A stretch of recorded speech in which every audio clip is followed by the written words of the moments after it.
السلام عليكم ورحمة الله وبركاته. بسم الله والحمد لله والصلاة والسلام على رسول الله صلى الله عليه وآله وسلم.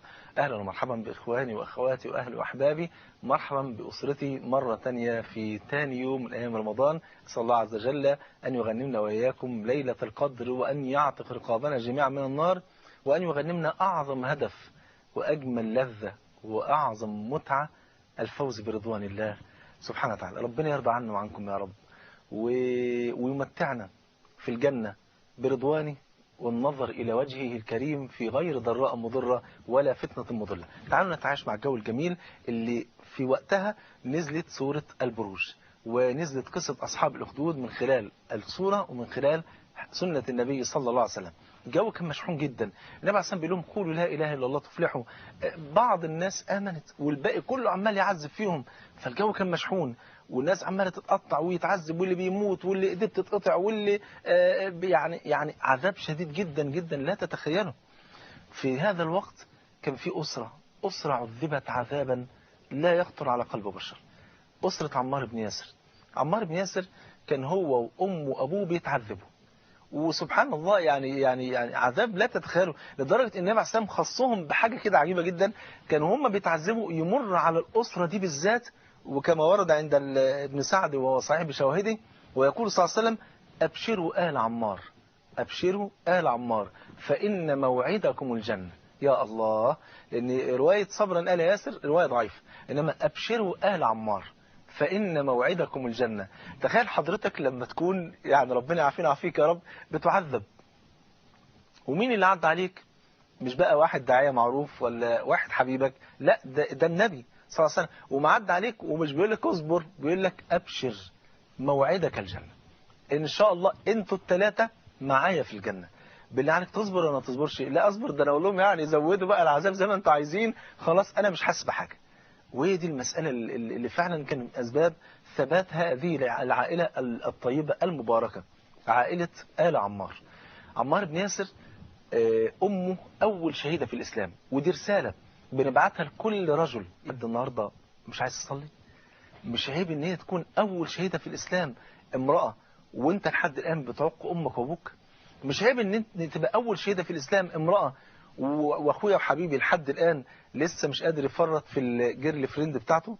معقولة الكلام ده؟ دي رسالة لكل شاب، ورسالة تانية لكل أخت. معقولة أول شهيدة في الإسلام امرأة ضحت بنفسها وبحياتها واستشهدت في سبيل الله سبحانه وتعالى وانت مش عايز تلبس حجاب؟ دي رسالة كده بسيطة كده على هامش السيرة زي ما بيقولوا يعني. فأم عمار أول شهيدة في الإسلام، يأتيها أبو جهل ويريد منها أن تقول كلمة الكفر وأن تسب النبي صلى الله عليه وسلم، فتأبى فيطعنها في موطن عفتها فتموت، فتكون أول شهيدة في دين الله سبحانه وتعالى. ثاني واحد اتقتل بعدها على طول يعني من العائلة، يعني ياسر والد عمار. فضل المشركين يعذبوه لحد ما الراجل مات، وكل ده قدام عينين مين؟ ابنهم عمار بن ياسر. تخيل حضرتك عشان تعرف قد ايه ربنا عافاك في دينك، قد ايه الاسلام جالك كده على الجاهز ما شاء الله يعني، بس انت حافظ على دينك. مش مطلوب منك اكتر من كده، مطلوب منك اشياء بسيطة جدا لو عرضت على احد المشركين في عهد النبي لقبلها وهو يعني فرحان جدا ان يقبل على الاسلام. مجرد انت بتصلي وتصوم وتبر امك وابوك وتسبح وتذكر ربنا وتقرا القران، ده حاجات بسيطه جدا يا جماعه. الموضوع كان حاجه يعني تانية صعبه جدا جدا. كان الواحد فيهم بيضحي بحياته، ببلده، بداره، باولاده، بزوجته، بكل حاجه عشان يبقى موحد، عشان يفوز بنعمه التوحيد ونبقى راجل مسلم. انت النهارده المساله بالنسبه لك اللهم لك الحمد على نعمه العافيه. فسبحان الملك، فعمار بن ياسر شايف أمه اتقتلت قدامه، أبوه اتقتل قدامه، هو اتعذب عذاب شديد جدا لدرجة أن أكرهوه على أن يسب النبي صلى الله عليه وسلم، وغصب عنه سب النبي ورايح للنبي. وشوف بقى حال سيدنا عمار بن ياسر. أنا عمال بقول لك بس على الجو المشحون اللي كان بسببه جت قصة أصحاب الأخدود. عمار بن ياسر رايح للنبي وهو بيبكي كما في الحديث الذي رواه الحاكم بسند صحيح، يبكي يقول له يا رسول الله يعني ما زالوا يعذبونني حتى نلت منك يا رسول الله. فتبسم نهر الرحمة وينبوع الحنان صلى الله عليه وسلم وقال: فكيف تجد قلبك؟ هم خلوك تعمل كده يا عمار، لكن قلبك عامل ايه؟ قال: مطمئن بالإيمان يا رسول الله. قال: فإن عادوا فعد. لو قالوا لك قول كده تاني قول، أنا بقول لك قول. لو قالوا لك تقول كلمة الكفر من وراء قلبك قولها، بس عشان تنجو من العذاب، والفتنة أشد من القتل. فالمهم فنزلت سورة البروج في هذا الجو المشحون ده. خد بالك من حاجة كمان، ده مش الصحابة بس يا جماعة اللي اتأذوا، ده النبي نفسه صلى الله عليه وسلم سيد ولد آدم اتأذى. رمي سل الجزور على ظهر النبي صلى الله عليه وسلم، ورمي التراب فوق رأس النبي صلى الله عليه وسلم، وأوذي النبي، ودبرت 9 مؤامرات لقتل النبي. حد يصدق نهر الرحمة وينبوع الحنان؟ بدل ما الناس يعني هو عايز منهم ايه صلى الله عليه وسلم؟ لا عايز لا جاه ولا ملك ولا مال ولا نساء ولا اي حاجة. هم عرضوا عليه الكلام ده كله، فقال لو وضعت الشمس في يميني والقمر في يساري على ان اترك هذا الامر فلن اتركه حتى اهلك دونه او يبلغها الله عز وجل. في اكتر من كده ثبات ما بعده ثبات. ورغم ذلك وهم عارفين النبي عليه الصلاة والسلام مش عايز دنيا ولا عايز جاه ولا عايز منصب ولا عايز اي حاجة، ورغم ذلك كفروا. وكانوا يسمون النبي صلى الله عليه وسلم قبل البعثة الصادق الأمين، وما زال يسمى بالصادق الأمين. والدليل على كده ان حتى بعد البعثة ورغم عدائهم للنبي، كان لما أبو جهل يكون عنده أمانة مثلا عايز يشيل عند حد، مش معقول يروح يشيل عند أبو لهب لأنه هياكله، يعني فاهم ازاي؟ ولا أبو لهب يشيل عند عقبة بن أبي معيط لأن هم يعني الطور على أشكالها تقع. لكن لما يكون عنده أمانة يروح يشيلها عند سيد الأمناء، عند سيد ولد آدم صلى الله عليه وسلم. ولذلك النبي عليه الصلاة والسلام خلى علي بن أبي طالب في ليلة الهجرة ينام مكانه. ليه؟ عشان أمانات الناس تردها لهم. يا علي يا فلان دي الأمانة بتاعتك اللي انت شايلها عند النبي، اتفضل أمانتك، وانت يا فلان خد الأمانة بتاعتك. وإلا ما كانش فيه أصلا أي لازمة ان علي ينام مكان النبي صلى الله عليه وسلم. شفت قد ايه؟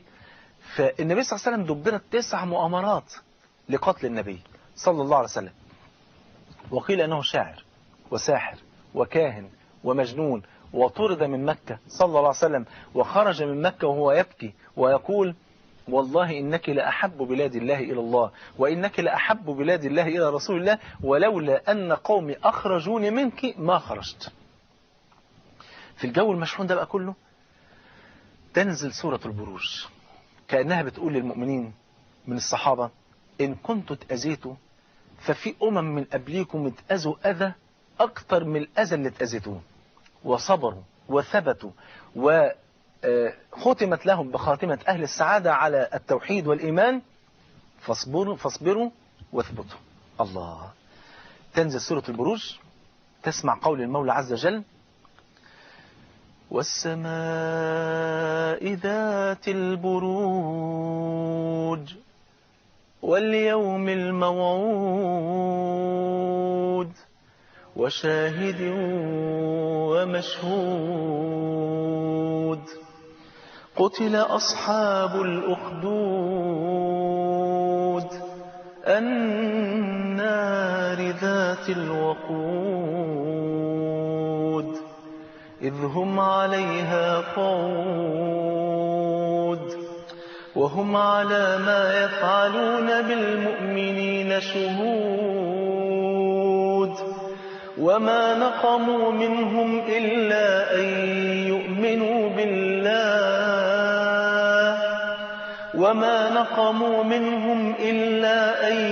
يؤمنوا بالله العزيز الحميد الذي له ملك السماوات والأرض والله على كل شيء شهيد إن الذين فتنوا المؤمنين والمؤمنات ثم لم يتوبوا فلهم عذاب جهنم ولهم عذاب الحريق إن الذين آمنوا وعملوا الصالحات لهم جنات تجري من تحتها الأنهار ذلك الفوز الكبير. الله. تنزل الآيات بلسم على قلوب الصحابة. زي ما اتأذيتوا ياما ناس اتأذت، وزي ما ثبتوا لازم تثبتوا، لازم تعرفوا قدر هذا الدين. كان أكثر دعاء النبي صلى الله عليه وسلم يا مقلب القلوب ثبت قلبي على دينك. عشان كده بقول لك قصة أصحاب الأخدود دي أنا اخترتها أول قصة، قصة الثبات، قصة العزة، قصة الاستعلاء على زخارف الدنيا وعلى متع الدنيا وعلى متاعها الزائل، قصة التضحية والبذل والعطاء والجود، الله، قصة الإيثار، قصة حمل هم الدين، قصة بني آدم مسلم عاش لدينه بس، إنسان عاش لعقيدته بس، إنسان عاش لله وبس. الله، عايزين نعمل زيه. وده مش راجل كبير، ده صبي صغير يا جماعة، يعني كبيره قوي يكون عنده 9 سنين، هيقدم نموذج للأمة الإسلامية. النموذج ده نموذج عالي قوي قوي. لو كل مسلم حمل هم الدين ده زي ما الطفل دوت الصبي ده حمل هم الدين، لكانت الأمة دي أعظم، وهي أعظم أمة، لكن يعني لكانت الأمة لها السبق في هذا الزمان الذي تأخرت فيه الأمة كثيرا عن ركب الأمم، ولا حول ولا قوة إلا بالله العلي العظيم. فدي كانت تسلية للصحابة.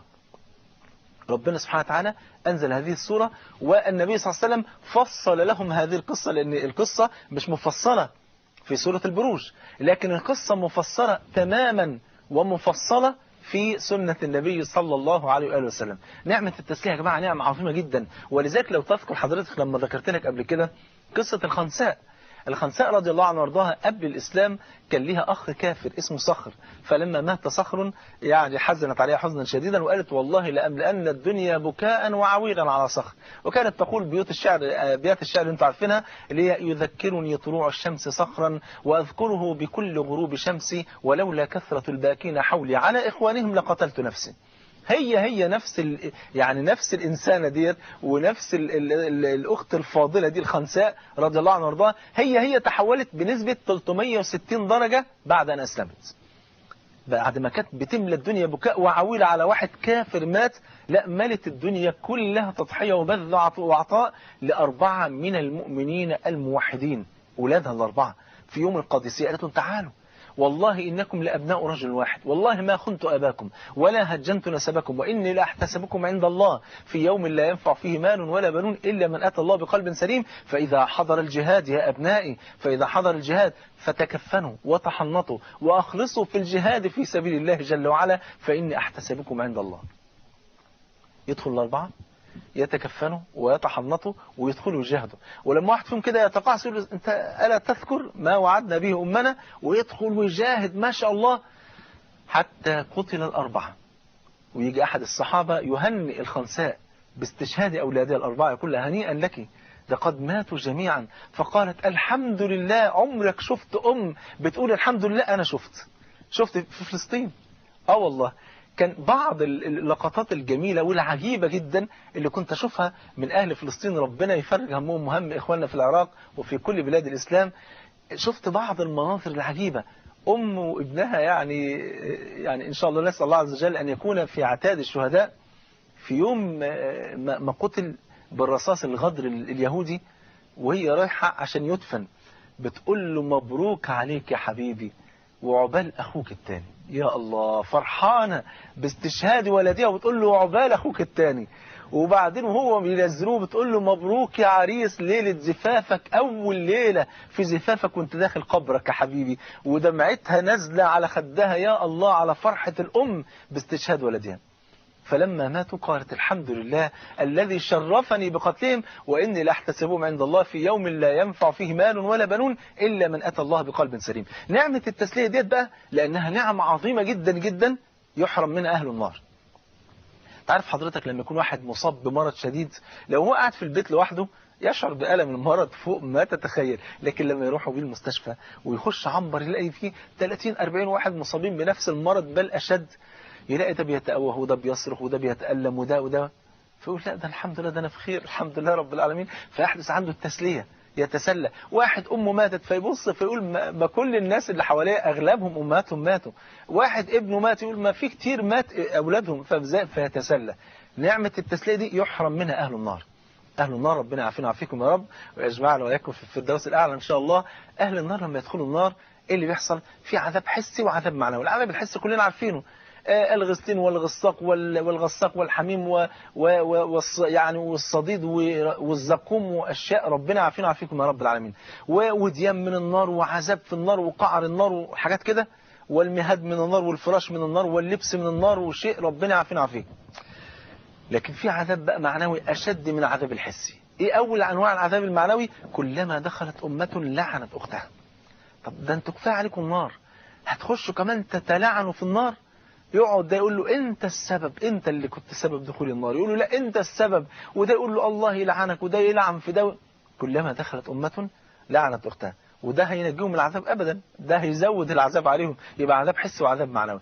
النوع الثاني يعني كما قال الإمام القرطبي في تفسير قول المولى عز وجل: ربما يود الذين كفروا لو كانوا مسلمين، قال فإذا اجتمع أهل النار من المنافقين والكفار المخلدين في النار وكان معهم عصاة الموحدين. خد بالك، ما هو الموحد ده يعني ايه؟ لو ما تبش قبل ان يموت فهو في مشيئة الله، اما ان يعذبه واما ان يعفو عنه. فلو عذبه الله عز وجل ودخل هذا العبد النار فلا يخلد في النار موحد ابدا. وهذه عقيدة اهل السنة والجماعة، انه لا يخلد موحد في النار ابدا حتى لو نال قسطا من العذاب.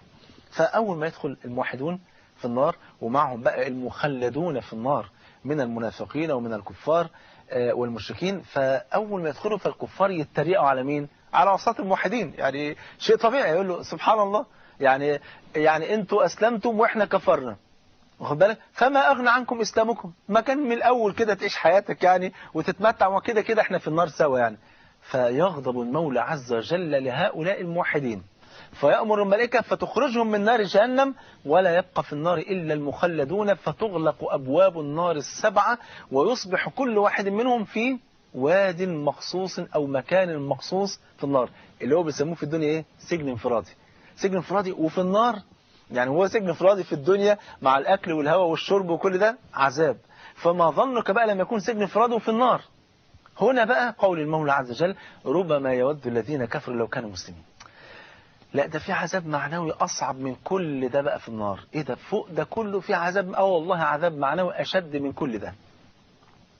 أصل العذاب المعنوي اللي فات ده إن لما الواحد فيهم يتسجن سجن انفرادي يظن إن كل أهل النار خرجوا ولم يبقى في النار إلا هو وحده، فطبعا عذاب شديد. لا، ده العذاب اللي أشد من ده كله بقى أنهم يحجبوا عن رؤية وجه الله. ياه، هيتعذبوا العذاب ده؟ طبعا. طب هو ده عذاب؟ طبعا عذاب. انت مش متخيل يعني ايه واحد ما يشوفش ربنا. ده انت اصلا انت مش حاسس بالنعمة دي، انت مش حاسس بلذة النظر الى وجه الله. دي لذة ما بعدها لذة، انت لو استحضرتها مرة كده ممكن تموت من الفرحة ومن السعادة. اقعد تخيل كده ان انت تنظر الى وجه الملك الرحيم الودود حبيبي جل جلاله، يعني ولله المثل الاعلى. تخيلت حضرتك مرة كده لو انه واحد من اهل الدنيا يعني ولله المثل الاعلى، راجل ابن حلال وطيب وامير، كل يوم بيسيب لك تحت المخدة 1000 جنيه، وانت هتقول مين يا جماعة اللي ساب لي ده؟ واحد ومش هنقول لك عليه. يا جماعة نفسي اشوف الراجل ده، مش هتشوفه. 5 سنين كل يوم يسيب لك 1000 جنيه تحت المخدة، ومعها كلمة رقيقة: إلى أخي وحبيبي في الله، من أخيك المحب لك في الله فلان الفلاني، وانت ما شفتوش. تخيل بعد 5 سنين وكل يوم بيسيب لك 1000 جنيه، ومرة واحدة بيقول لك: يا فلان شايف الراجل ده؟ أيوة شايفه، هو ده اللي بيسيب لك كل يوم 1000 جنيه. يا خبر أبيض، ربنا يبارك لك في عمرك ويجازيك عني كل خير. شوف بقى فرحتك برؤية هذا الرجل. انسى المثل ده، ولله المثل الأعلى، ليس كمثله شيء وهو السميع البصير. تخيل بقى النعم اللي ربنا بيغدقها عليك ليل ونهار، أسبغ عليك النعم ظاهرة وباطنة. في نعم أنت حاسسها، ونعم يقينا يعني أغلب النعم أنت مش حاسسها. وأنت خارج الصبح كده والشمس طالعة، دي مش نعمة؟ بس عمرك شكرت ربنا على نعمة الشمس؟ عمرك شكرت ربنا على نعمة الهواء؟ شكرت ربنا السنة دي إن أنت بلغك شهر رمضان؟ شكرت ربنا على نعمة السمع والبصر والتذوق والمشي والرجل والقلب والعقل، ونعمة الإسلام ونعمة اتباع النبي صلى الله عليه وسلم ونعمة الهداية؟ فكرت تشكر ربنا على النعم الجميلة دي كلها؟ سبحان الملك، وقليل من عبادي الشكور. فانت تخيل بقى حضرتك بقى لما كل النعم دي بقى تتجدد كل يوم. ما انت النعم دي مش حكر عليك، يعني مش اديتك البصر معاك من يوم ما اتولدت لحد ما تموت، لا، ممكن تحرم من النعمة دي، فربنا بيجدد لك عقد النعمة كل يوم. فتخيل بقى لما أقول لك هتشوفه، هشوف ربي حبيبي اللي اداني كل النعم ديت ولم يطلب مني مقابلا، بل لما طلب مني يعني الطاعة دي، فالطاعة دي ليا أنا مش ليه هو، لأن هو اللي قال كده كما عند مسلم قال جل وعلا: يا عبادي لو أن أولكم وآخركم وإنسكم وجنكم كانوا على أتقى قلب رجل واحد منكم ما زاد ذلك في ملك شيئا، ولو أن أولكم وآخركم وإنسكم وجنكم كانوا على أفجر قلب رجل واحد منكم ما نقص ذلك من ملك شيئا. فتخيل بقى لما يتقال لك هتشوف ربنا. ياه. قال الإمام ابن القيم رحمه الله رحمة واسعة في حاد الأرواح: ما تلذذ أهل الجنة بنعيم مثل النظر إلى وجه الرب الرحيم، وما تعذب أهل النار بعذاب مثل حجبهم عن رؤية وجه الله سبحانه وتعالى. قال جل في علاه عن أهل الجنة: وجوه يومئذ ناظرة إلى ربها ناظرة للذين أحسنوا الحسنى وزيادة. وقال على أهل النار: كلا إنهم عن ربهم يومئذ لمحجوبون.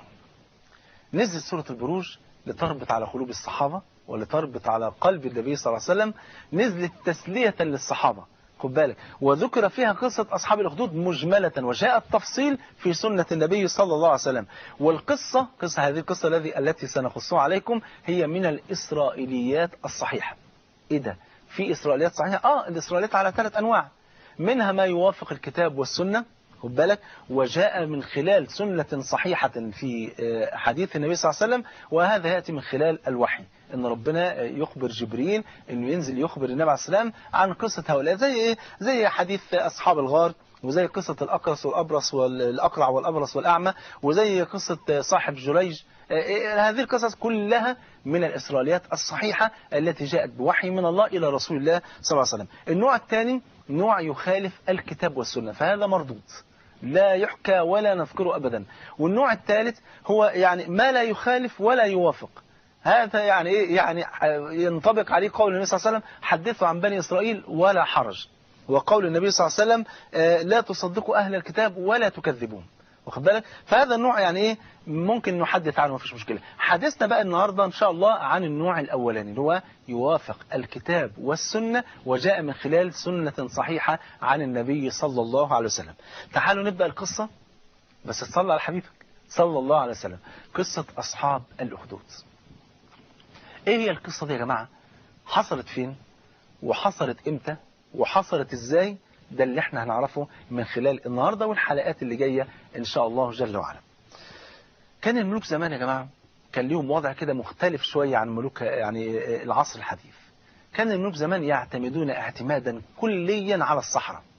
الساحر ده هو اللي بيظبط له كل حاجة، يبتدي يعمل أعمال سحرية للناس علشان تؤمن بهذا الملك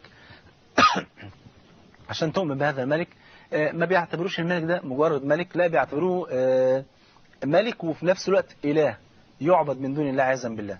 ويقنعهم الساحر بأن الراجل ده طبعا له أيادي وله كرامات وبركات وحركات، يعني إيه، راجل بقى واصل يعني. ويبتدي يظبط له المملكة بتاعته. فكان الملك كمان يعتمد عليه في كل حاجة. مسافر الملك ده الساحر ده يظبط له ويشوف له الطالع والبخت وأنت والنجوم والكلام ده كله، وده كلام كله شرك بالله سبحانه وتعالى. ويبتدي يشوف له الكلام ده كله على أساس يقول له إيه؟ لا أيها الملك ما تسافرش السفرية دي، هيحصل لك فيها مشكلة، والموضوع ده لا بلاش منه، الموضوع ده لا أعمله جميل ما فيش مشكلة خالص، وهكذا. فكان الملك يعتمد اعتمادا كليا على السحر. وكان الساحر بقى يخدع الناس ويضحك عليهم ويقنعهم بأن الملك ده هو ده وما فيش غيره، ده هو اللي يناسبهم وهو ده الإله الذي يعبد ويسجدوا له، يعني عايزا بالله ربنا عافينا فيك. قصة أصحاب الأخدود حصلت فين؟ حصلت في بلاد نجران اللي كانت زمان في اليمن. مين الملك اللي كانت القصة بتجري عليه القصة بتاعته ديت؟ اللي هو ملك اسمه ذو نواس. ملك اسمه ذو نواس. كان أهل نجران دخلوا في النصرانية.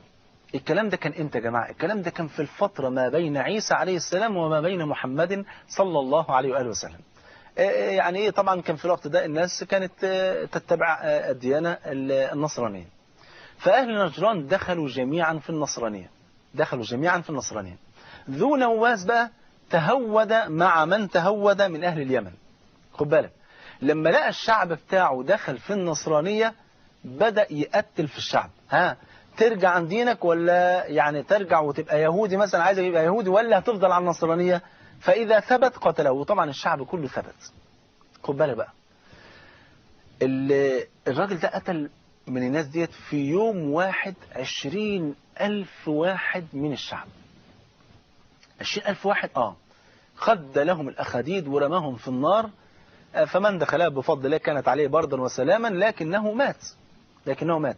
فقتل 20,000 واحد في يوم واحد. لكن الراجل ده ايه اللي حصل؟ مفيش بس غير واحد بس هو اللي قدر يفلت ويهرب. راجل واحد بس من 20,000. اسمه ايه؟ اسمه دوس ذو ثغلبان أو ثعلبان على حسب القراءة. ذهب هذا الرجل إلى قيصر ملك الروم. هرب طبعا من بلاد اليمن ووصل لقيصر ملك الروم، واستعان به على أنه ينقذ بلاد نجران من هذا الحاكم الظالم اللي هو ذو نواس. فبعت معاه، كتب إلى النجاشي ملك الحبشة، وراح أرسل معاه مجموعة كبيرة جدا جدا من نصارى الحبشة. فبفضل الله سبحانه وتعالى أنقذوا اليمن من بطش هذا الحاكم الجبار، واستمر الملك في هذه البلاد على النصرانية 70 سنة. طبعا كان لسه الكلام ده قبل بعثة النبي عليه السلام، وإلا لو كان بعث النبي صلى الله عليه وسلم فلا يوجد أي ديانة على وجه الأرض إلا لابد أن يكون متبعا للنبي صلى الله عليه وسلم. يعني لابد أن يسلم، لأن النبي صلى الله عليه وسلم هو النبي الخاتم صلى الله عليه وسلم. فلا حتى النبي صلى الله عليه وسلم هو اللي قال: والله لو كان موسى حيا ما وسعه إلا أن يتبعني. والمولى عز وجل يقول قبل ذلك: اليوم أكملت لكم دينكم وأتممت عليكم نعمتي ورضيت لكم الإسلام دينا. ويقول جل وعلا: ولا تموتن إلا وأنتم مسلمين.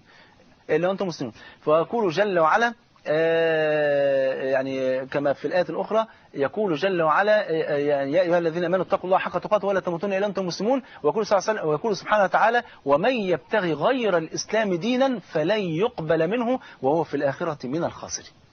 يبقى الإسلام هو الديانة الحق وديانة الديانة الخاتمة. والإسلام على فكرة هو ديانة جميع الأنبياء. وتقرأ بقى في يعني في القرآن الكريم كيف أن كل نبي كان على الإسلام. سيدنا يوسف عليه السلام: كنت توفني مسلما والحقني بالصالحين، إلى آخر الآيات. ولا يعني لا مجال ذكر هذه الآيات كلها. اقرأ في القرآن تقرأ وتجد أن كل الأنبياء كانوا على ديانة الإسلام. شاهد في الموضوع. تعالى بقى نعيش مع قصة أصحاب الأخدود من خلال سنة النبي صلى الله عليه وآله وسلم. يقول صلى الله عليه وسلم، والحديث رواه البخاري رواه مسلم، أن النبي صلى الله عليه وسلم قال: كان في من كان قبلكم ملك وكان له ساحر.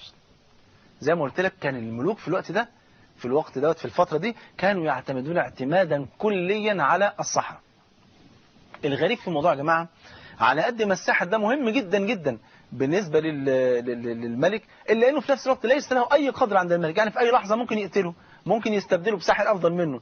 واخد بالك؟ طيب هنشوف قصة أصحاب الأخدود. الوقت الحقيقة انتهى، فهنشوف قصة أصحاب الأخدود إن شاء الله، ونبدأ فيها إن شاء الله من الحلقة اللي جاية إن شاء الله. ربنا يبارك فيكم جميعا. بالله عليك ما تنسى، لك دعوة مستجابة، تدعي لي وتدعي لك، وربنا يغنمنا وإياك ليلة القدر، وربنا يغنمنا وإياكم إن شاء الله ألعتكم من النيران.